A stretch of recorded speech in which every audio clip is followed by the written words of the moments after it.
Monsieur le Président, John Simpson de la BBC.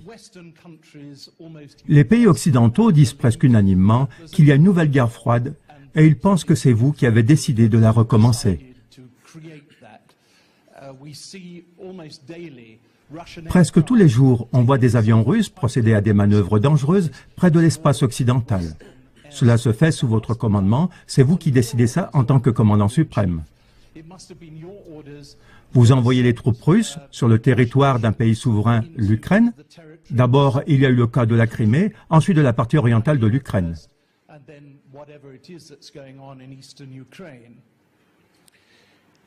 Maintenant, vous avez un certain problème avec le cours du rouble. Vous allez avoir besoin de l'aide, de la compréhension et du soutien d'autres pays, et notamment des pays occidentaux. Est-ce que vous allez profiter de cette occasion pour dire à l'Occident, si je puis me permettre de poser cette question, que vous ne souhaitez pas une nouvelle guerre froide et que vous allez maintenant faire tout votre possible pour résoudre le problème en Ukraine? Merci.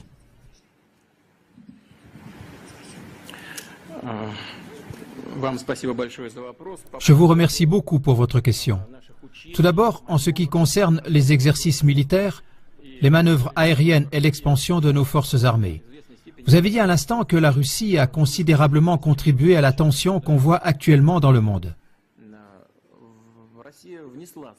La Russie y a bien évidemment contribué, mais seulement dans l'intention de défendre toujours plus fermement ses intérêts nationaux. On n'attaque pas l'Occident. Je veux dire attaquer dans le sens politique. On n'agresse personne. On ne fait que défendre nos intérêts. Le mécontentement de nos partenaires occidentaux, notamment des Américains, est lié au simple fait que nous défendons nos intérêts.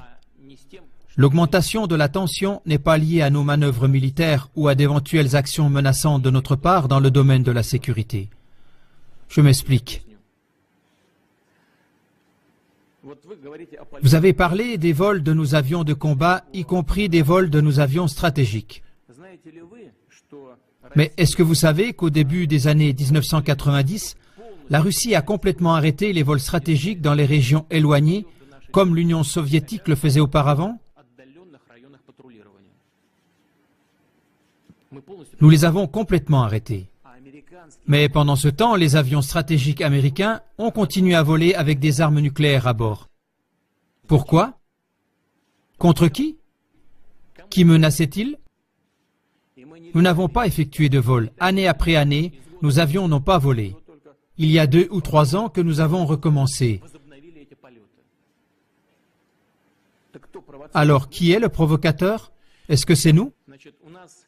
Nous n'avons que 2 bases militaires à l'étranger dans des zones qui représentent un danger terroriste. Au Kirghizistan, la demande a été faite par les autorités kirghizes, par le président de l'époque, Akev, après une incursion de terroristes venus d'Afghanistan. Au Tadjikistan, il y a une base russe qui est aussi sur la frontière avec l'Afghanistan. Je pense que vous avez tous intérêt à ce que la situation reste calme là-bas. La plantation de bases là-bas est bien fondée, compréhensible et adéquate. Les bases militaires américaines, elles, en revanche, sont partout dans le monde. Et vous dites que nous nous comportons agressivement?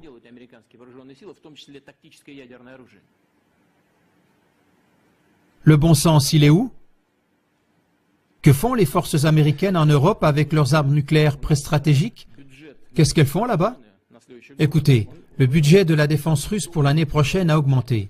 L'équivalent en dollars, pour ne pas dire une bêtise, c'est à peu près 50 milliards de dollars. Et le budget militaire du Pentagone dépasse le nôtre de 10 fois. 575 milliards de dollars. Le Congrès l'a accordé dernièrement. Et vous voulez dire que nous menons une politique agressive? Il faut quand même garder son bon sens, n'est-ce pas? Est-ce que c'est nous qui avançons nos bases militaires près des frontières des États-Unis ou d'autres États? Qui est celui qui fait avancer les bases de l'OTAN toujours plus près de nous? Qui est celui qui laisse avancer vers nous l'OTAN et les infrastructures militaires? Ce n'est pas nous. Quelqu'un nous écoute-t-il à ce sujet? Y a-t-il un dialogue qui a lieu avec nous? Non, ce n'est pas du tout le cas. On nous dit toujours la même chose.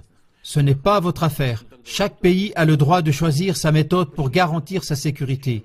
Alors bon, nous allons donc faire la même chose. Pourquoi on nous interdit ça? Et j'en ai déjà parlé.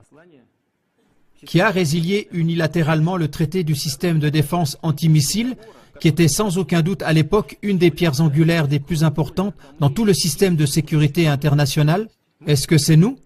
Non, ça a été fait par les États-Unis de façon unilatérale.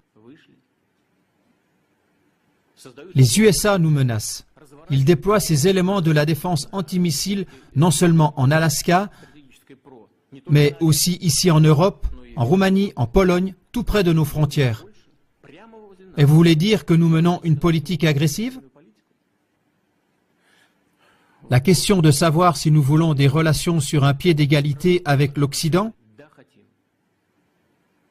Oui, bien sûr, mais seulement à condition que nos intérêts nationaux soient respectés, aussi bien dans le domaine de la sécurité que dans le domaine de l'économie.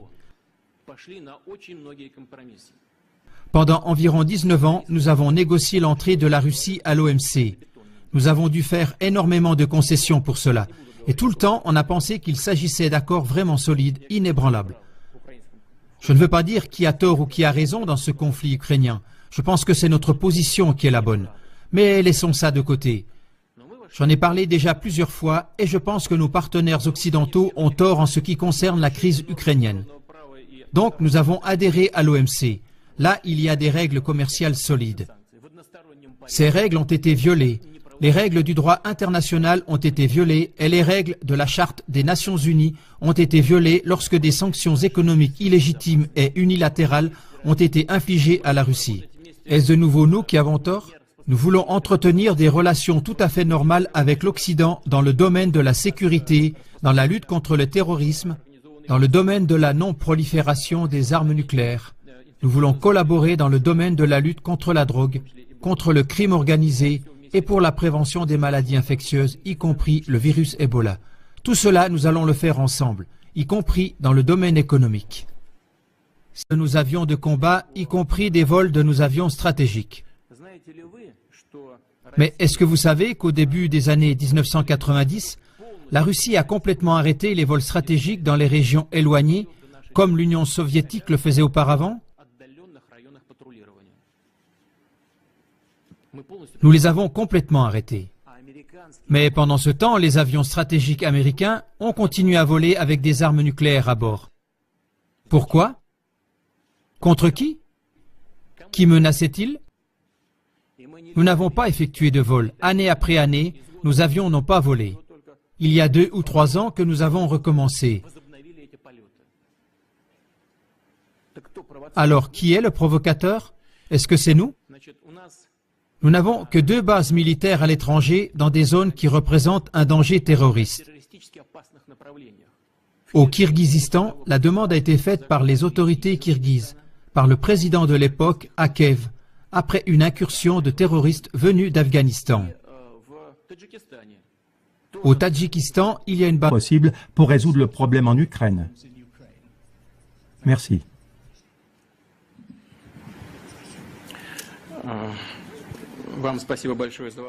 Je vous remercie beaucoup pour votre question.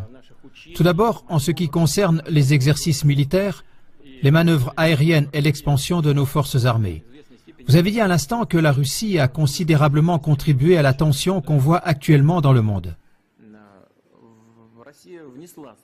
La Russie y a bien évidemment contribué, mais seulement dans l'intention de défendre toujours plus fermement ses intérêts nationaux.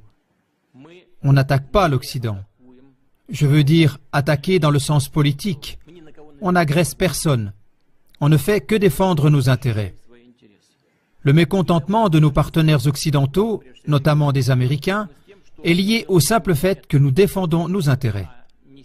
L'augmentation de la tension n'est pas liée à nos manœuvres militaires ou à d'éventuelles actions menaçantes de notre part dans le domaine de la sécurité. Je m'explique. Vous avez parlé des vols de... Ce n'est pas nous. Quelqu'un nous écoute-t-il à ce sujet? Y a-t-il un dialogue qui a lieu avec nous? Non, ce n'est pas du tout le cas. On nous dit toujours la même chose. Ce n'est pas votre affaire. Chaque pays a le droit de choisir sa méthode pour garantir sa sécurité. Alors bon, nous allons donc faire la même chose. Pourquoi on nous interdit ça? et j'en ai déjà parlé, qui a résilié unilatéralement le traité du système de défense antimissile, qui était sans aucun doute à l'époque une des pierres angulaires des plus importantes dans tout le système de sécurité international. Est-ce que c'est nous? Non, ça a été fait par les États-Unis de façon unilatérale. Les USA nous menacent. Ils déploient ces éléments de la défense antimissile non seulement en Alaska, mais aussi ici en Europe, en Roumanie, en Pologne, tout près de nos frontières. Et vous voulez dire que nous menons une politique agressive? La question de savoir si nous voulons des relations sur un pied d'égalité avec l'Occident? Monsieur le Président, John Simpson de la BBC. Les pays occidentaux disent presque unanimement qu'il y a une nouvelle guerre froide et ils pensent que c'est vous qui avez décidé de la recommencer. Presque tous les jours, on voit des avions russes procéder à des manœuvres dangereuses près de l'espace occidental. Cela se fait sous votre commandement, c'est vous qui décidez ça en tant que commandant suprême. Vous envoyez les troupes russes sur le territoire d'un pays souverain, l'Ukraine. D'abord, il y a eu le cas de la Crimée, ensuite de la partie orientale de l'Ukraine.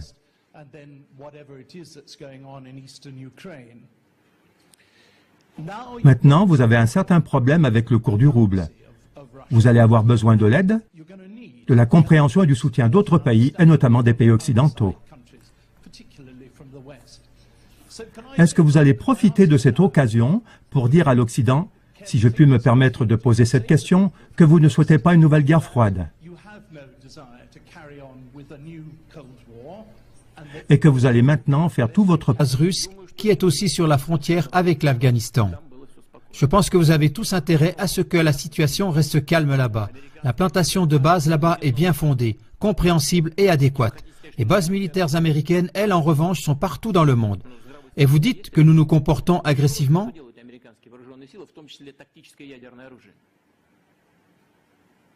Le bon sens, il est où? Que font les forces américaines en Europe avec leurs armes nucléaires préstratégiques? Qu'est-ce qu'elles font là-bas? Écoutez, le budget de la défense russe pour l'année prochaine a augmenté. L'équivalent en dollars, pour ne pas dire une bêtise, c'est à peu près 50 milliards de dollars. Et le budget militaire du Pentagone dépasse le nôtre de 10 fois. 575 milliards de dollars. Le Congrès l'a accordé dernièrement. Et vous voulez dire que nous menons une politique agressive? Il faut quand même garder son bon sens, n'est-ce pas? Est-ce que c'est nous qui avançons nos bases militaires près des frontières des États-Unis ou d'autres États? Qui est celui qui fait avancer les bases de l'OTAN toujours plus près de nous? Qui est celui qui laisse avancer vers nous l'OTAN et les infrastructures militaires?